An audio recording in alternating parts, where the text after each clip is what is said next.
Seorang pria menjadi korban penusukan saat tengah menyantap sarapan pagi di Jalan Salam Raya, Kebonjeruk, Jakarta Barat pagi tadi.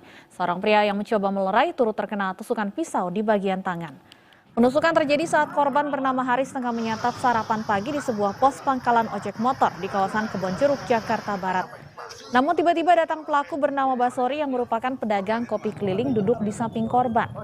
Seketika pelaku menusuk korban dengan pisau di bagian perut. Mengetahui kejadian ini, seorang pria bernama Dedi mencoba melerai, namun naas Dedi turut terkena tusukan pisau di bagian tangan. Polisi masih menyelidiki motif penusukan ini.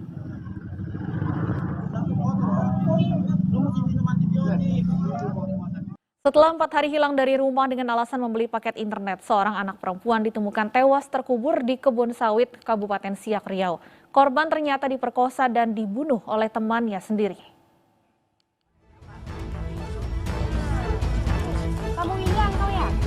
Seorang siswi SMA berusia 16 tahun hilang dari rumahnya sejak Rabu 2 Februari lalu.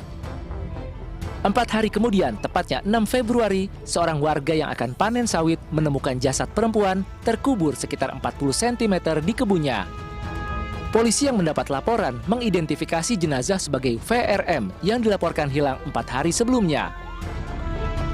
Karena menemukan banyak kejanggalan dari hasil otopsi, kurang dari 12 jam sejak ditemukannya korban, polisi menangkap salah satu teman korban.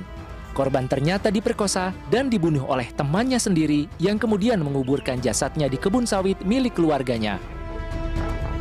Pembunuhan dan pemerkosaan diawali dari percakapan ponsel antara korban dan pelaku yang meminjam uang Rp500.000. Mereka berjanji bertemu di pondok kebun sawit milik ayah tiri pelaku. Namun tersangka mencekik korban dan memperkosanya. Pelaku bahkan sempat mengiris pergelangan tangan korban, seolah korban bunuh diri. Keesokan harinya, pelaku mengubur korban di kebunnya. Awal mulanya ditemukan oleh ayah tiri dari tersangka, yaitu atas nama Hendrik. Jadi untuk kronologis kejadian awal mula bagaimana terjadinya tindak pidana pembunuhan ini diawali dari percakapan chatting antara korban dengan pelaku. Kini pelaku yang masih di bawah umur terancam 20 tahun penjara. Dari Pekanbaru Riau, Muhammad Yusuf, iNews melaporkan. Ratusan makam berusia puluhan tahun di Kota Madiun, Jawa Timur dipindahkan massal. Lokasi bekas makam nantinya akan digunakan untuk pembangunan rusunawa. Inilah aktivitas pembongkaran ratusan makam Bong Cino di Kelurahan Manguharjo, Kecamatan Manguharjo, Kota Madiun.